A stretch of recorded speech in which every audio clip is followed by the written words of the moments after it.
Hello friends, ચાલો આજે બનાવીએ રાજમા ચાવલ. રાજમા મેં 1 બાઉલ જેટલા લીધેલા છે, જેને મેં આખી રાત પલાળીને રાખ્યા હતા. હવે આ રાજમાને કુકરમાં નાખીશું અને તેમાં જરૂર પૂરતું પાણી એડ કરીશું.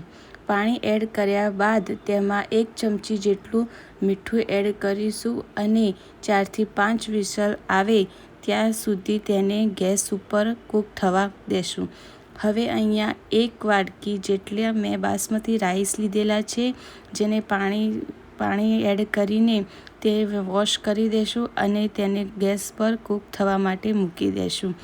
હવે અહીંયા રાજમા અને રાઈસ કૂક થાય ત્યાં સુધી અહીંયા બાજુમાં રાજમાને વઘારવાની તૈયારી કરી લેશું.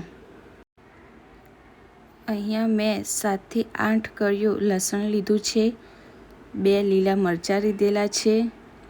તેમાં થોડું મીઠું ઉમેરીને તેને સારી રીતે વાટી લેશું. અહીંયા મીઠું એટલા માટે નાખવાનું છે જેના કારણે લસણ અને મરચાં ફટાફટ ઝીણા વટાઈ જાય.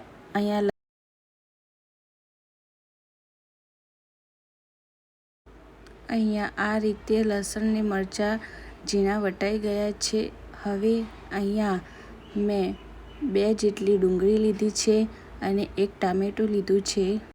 ડુંગળીને ઝીણી ઝીણી કાપી દેવાની છે. જો તમે તેને ચોપરમાં ચોપ પણ કરી શકો છો, પણ મેં અહીંયા ડુંગળીને કાપી દીધી છે. તેને ઝીણી ઝીણી કાપવાની છે. જો તમને ડુંગળી પસંદ હોય તો તમે તેને લાંબી પણ કાપી શકો છો. અહીંયા ડુંગળી જેવી કાપવી હોય તેવી કાપી શકાય. અહીંયા ડુંગળી કપાઈ ગઈ છે. હવે આપણે ડુંગળીને બાજુમાં મૂકીને હવે ટામેટું લઈને તેને પણ ઝીણું ઝીણું કાપી દેશું. ટામેટું પણ તમે ચોપરમાં ચોપ કરી શકો છો, પણ અહીંયા મેં ટામેટું પણ ઝીણા ઝીણા કાપી નાખ્યું છે. અહીંયા મેં ટામેટું 1 જ લીધું છે. જો તમે ચાહો તો ટામેટાં વધારે પણ લઈ શકો છો. અહીંયા ટામેટું અને ડુંગળી તમારી રીતે વધારે કે ઓછી કરી શકો છો. અહીંયા ટામેટાં અને ડુંગળી કપાઈ જાય ત્યારબાદ અહીંયા મેં રાજમા અને ચાવલ સિમ્પલ અને ફટાફટ બની જાય તે રીતે બનાવ્યા છે. અહીંયા મેં ગેસ પર એક કઢાઈ મૂકીને તેમાં 4 ચમચી જેટલું તેલ એડ કરવાનું છે. તેલ ગરમ થઈ જાય ત્યારબાદ તેમાં જીરું, અહીંયા મેં થોડું જીરું, થોડા ખડા મસાલા અને હિંગ એડ કરી છે. એ ગરમ થઈ જાય ત્યારબાદ તેમાં મેં લસણ અને મરચાંની પેસ્ટ નાખી છે. તેને 1 મિનિટ સુધી સતળાવા દેવાની છે. એ સતળાઈ જાય ત્યારબાદ તેમાં મેં ડુંગળી એડ કરી દીધી છે. ડુંગળીને 2 મિનિટ સુધી સતળાવા દેવાની છે. તે ગુલાબી કલરની ના થઈ જાય ત્યાં સુધી તેને 2 મિનિટ સુધી ચડવા દેવાની છે. ડુંગળી થોડી ચડી જાય ત્યારબાદ તેમાં ટામેટાં એડ કરી દેવાના છે અને તેને પણ થોડા સતળાવા દેશું.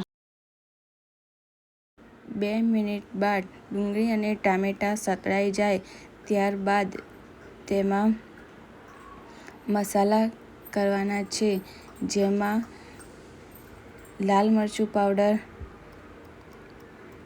હળદર, ધાણા જીરું પાવડર, ગરમ મસાલો અને થોડો રાજમા મસાલો એડ કરવાનો છે અને તેને હલાવીને તેમાં જરૂર પૂરતું પાણી એડ કરીને તેને 2 થી 3 મિનિટ સુધી મસાલો ચડી જાય ત્યાં સુધી તેને પકાવવા દેવાનું છે.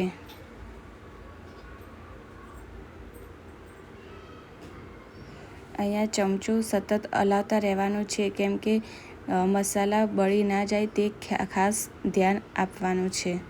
અહીંયા મસાલો ચડીને તૈયાર થઈ ગયો છે. તેમાંથી તેલ પણ છૂટું પડી ગયું છે.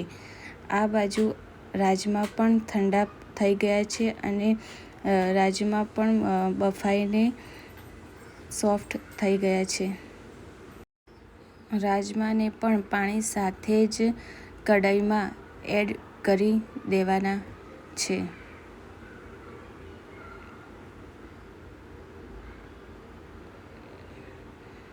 અહીંયા રાજમાને પાણી સાથે એડ કરી દીધા છે. તેને 5 મિનિટ સુધી ગેસ પર કૂક થવા દેવાના છે. અહીંયા 5 મિનિટ થઈ ગઈ છે અને આપણા રાજમા તૈયાર છે. અને લો તૈયાર છે ગરમ ગરમ રાજમા ચાવલને ગરમ ગરમ સર્વ કરો અને ટેસ્ટી રાજમા ચાવલની મજા લો. પ્લીઝ ચેનલને લાઈક કરો અને સબસ્ક્રાઈબ કરો અને શેર કરો.